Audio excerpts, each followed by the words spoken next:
일본어로 벤조메시라는 말을 아시나요? 혼자 밥 먹는 모습을 다른 사람들에게 보이고 싶지 않은 대학생이나 젊은 직장인들이 아무도 없는 화장실에서 도시락을 혼자 먹는 외톨이를 지칭하는 말입니다. 한 10년 전쯤 일본에서 주목을 받았었죠.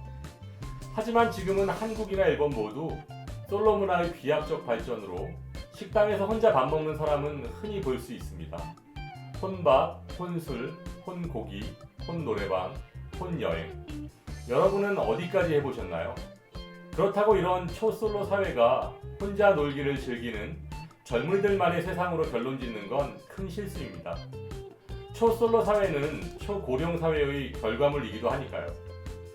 우리나라 전체 가구의 29.3%가 1인 가구라는 통계가 나왔습니다. 4인 가구, 2인 가구 비율보다도 높습니다. 이렇게 급속도로 늘어나고 있는 누구도 피할 수 없는 싱글의 시대에 우리는 어떻게 노후를 대비해야 할 것인지 오늘 알베르토와 함께 고민해 보시죠. 잠시 후 출발합니다. 여러분의 관심이 좋은 컨텐츠를 만들 수 있는 큰 힘이 됩니다. 구독과 좋아요 부탁드립니다.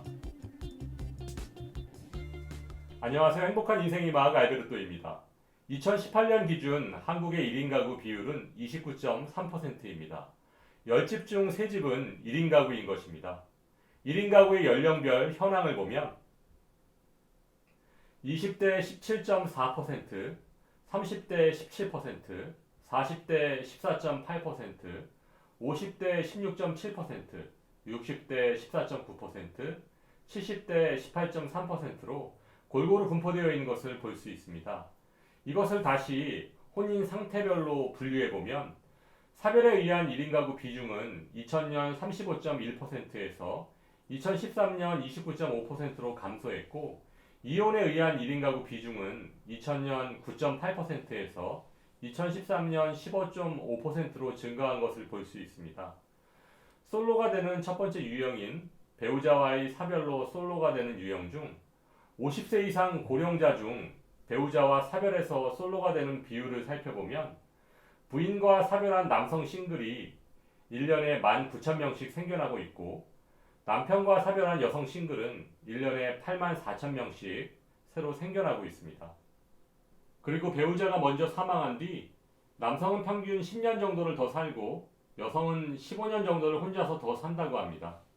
그래서인지 최근 들어 연하의 남성과 결혼하는 여성의 비율이 늘어나고 있습니다.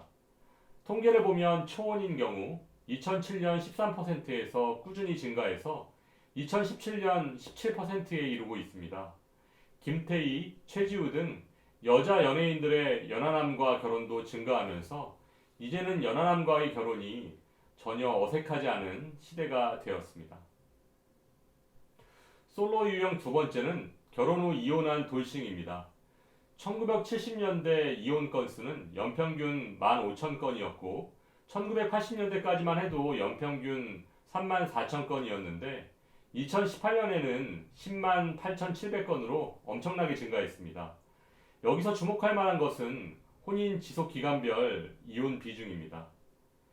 1997년에는 전체 이혼 건수 중 결혼 4년 이내의 비중이 31%로 가장 높았었지만 20년이 지난 2017년에는 결혼한 지 20년 이상 된 중년 황혼 이혼율이 31.2%로 급격히 증가했습니다.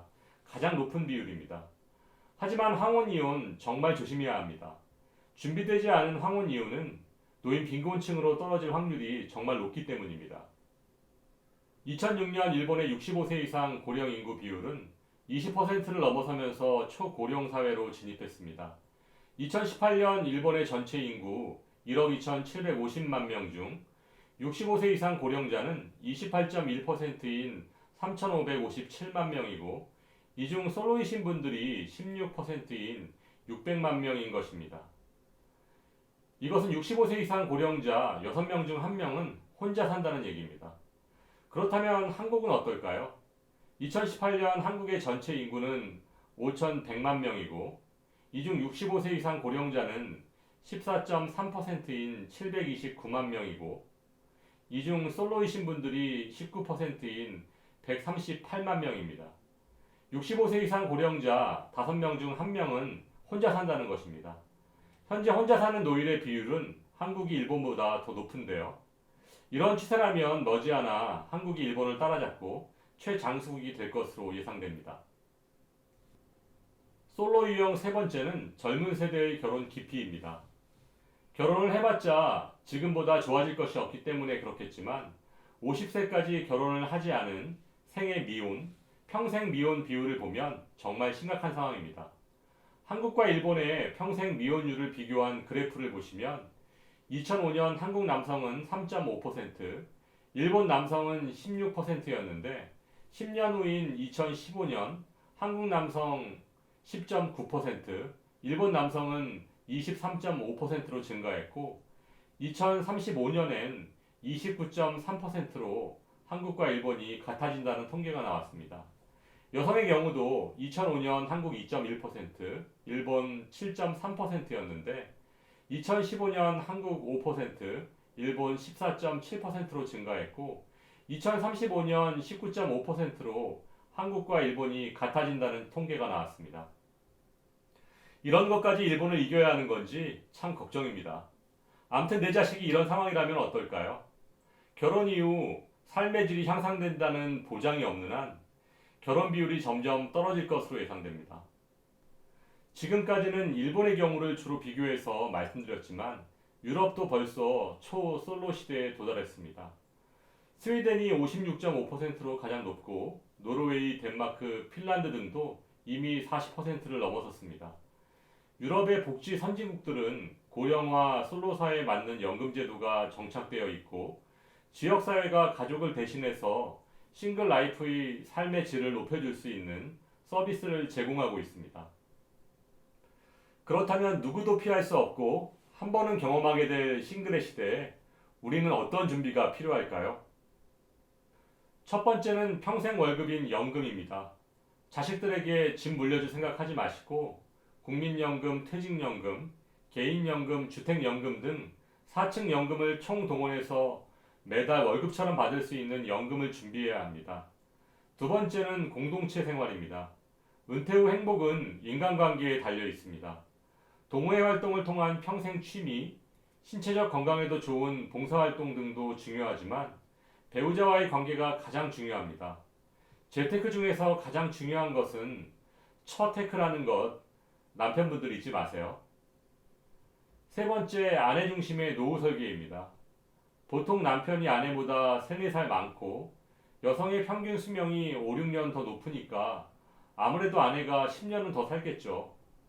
오랜 시간 함께한 아내가 혼자서 품위 지키면서 남은 여생을 살 수 있도록 세심하게 준비해야 합니다. 우리 모두 은퇴한다는 사실을 마음으로 받아들여야 합니다. 누구도 예외일 수 없고 누구나 겪어야 할 삶의 과정이라는 사실을 인식해야 합니다. 자신이 바라는 삶이 무엇인가? 라는 질문에 대한 답을 찾다 보면 구체적인 그림을 그릴 수 있습니다. 부족하면 부족한 대로 나에게 주어진 현실을 인정하고 현실에 충실하다 보면 다가오는 은퇴 생활의 미래를 희망으로 만들 수 있을 것입니다. 여러분의 행복한 인생 이막을 알베르토가 응원합니다. 행복한 하루 되세요.